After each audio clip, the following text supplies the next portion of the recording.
Aujourd'hui, parlons du désir et du devoir. Première idée. Il ne faut pas, mais j'en ai envie. La vie perd sa légèreté, son jeu, son pouvoir de séduction, quand il y a vraiment trop de il faut dans une vie.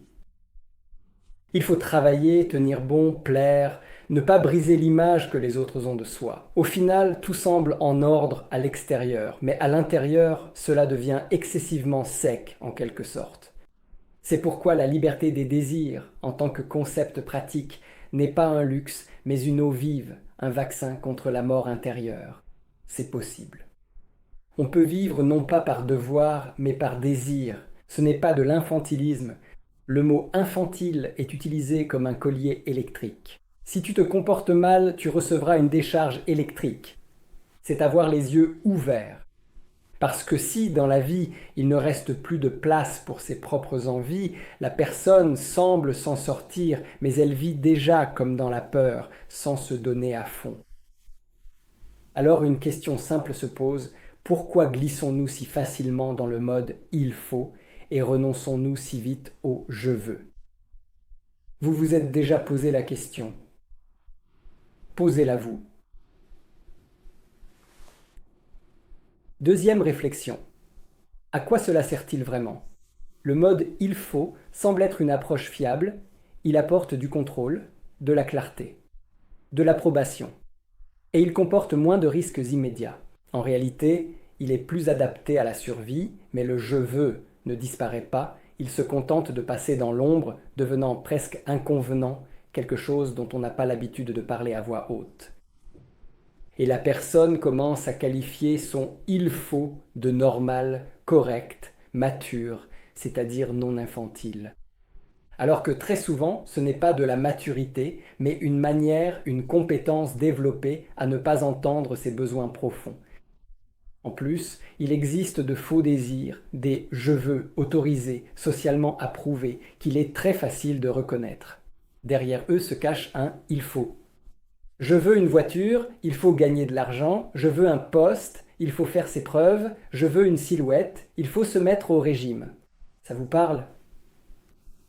Le « il faut », ce n'est pas juste une habitude, c'est une perte de contact avec soi-même en tant qu'ensemble, en tant que système de lien. Et la question suivante, comment prendre conscience de ses propres désirs? Êtes-vous sûr de les reconnaître? Troisième idée, vouloir, vouloir. La question n'est pas que les désirs sont inaccessibles, mais qu'il faut aussi un désir pour y accéder. Une personne peut être organisée, compétente, très correcte, et pourtant mal ressentir ses propres élans. D'où cet état étrange. Tout semble aller bien, mais à l'intérieur, il n'y a pas de vie. C'est comme les gens qui languissent d'être amoureux. Ça vous est familier? Tu brûlais comme un sapin de Noël, et soudain tu t'es éteint. Tu te sens comme une fusée oubliée sur la rampe de lancement. Tous les systèmes sont en ordre, il y a du carburant, mais il n'y a ni où aller, ni qui y aille.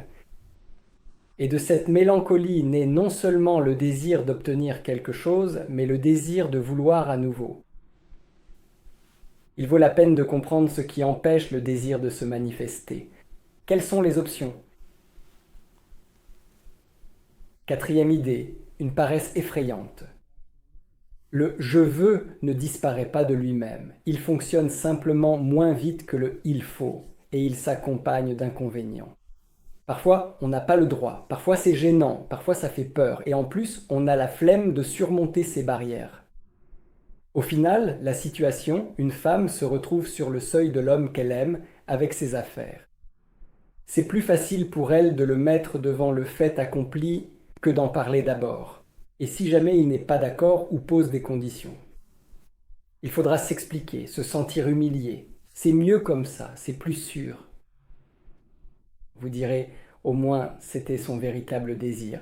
Et moi, je dirais que c'est le résultat d'une longue chaîne de choix de vie fondée sur une incompétence en communication, la peur de l'échec et la paresse à travailler sur cette peur.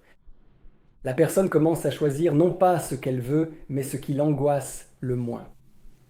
Ainsi, le désir devient gênant, puis presque totalement inaccessible. Et comment retrouver l'accès à ce désir? Pour commencer, prenons la voie habituelle, par le corps.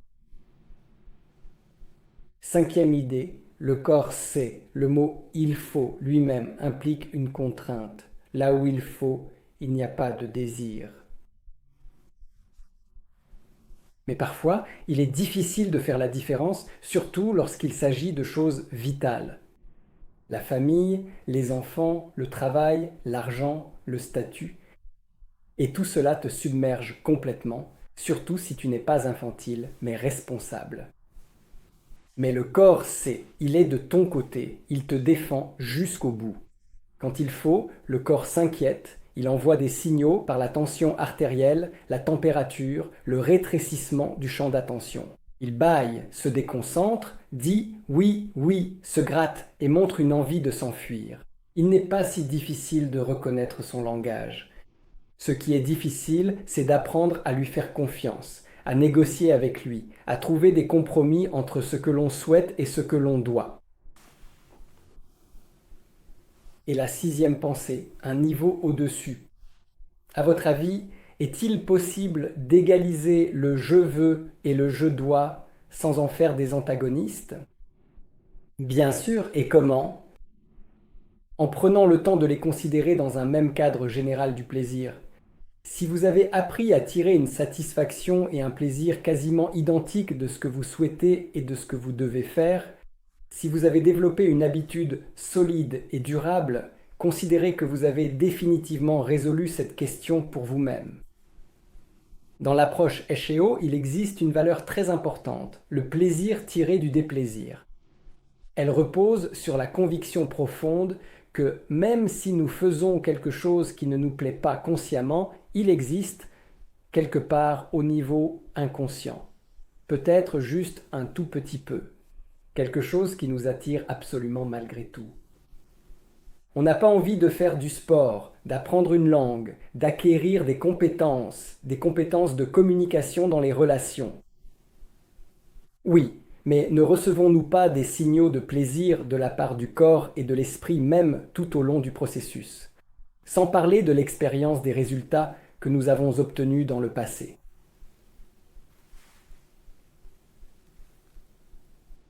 Septième point. Pourquoi? Pour résumer notre discussion sur les désirs libérés, en tant que concept pratique de Sheo, je vais maintenant aborder le sujet du bonheur. Il n'y a aucun bonheur dans la dette, même s'il y a bien sûr des résultats, cela est indéniable. Mais les dettes se rappelleront d'elles-mêmes. Tout autour de nous crie littéralement à qui et combien nous devons. Mais il faut apprendre à désirer, se permettre, se donner de la liberté, faire des choix par désir et non par devoir. Et voici une question finale intermédiaire. Dans quel contexte de votre vie vivez-vous encore par devoir et dans lesquels vivez-vous déjà par désir? Merci.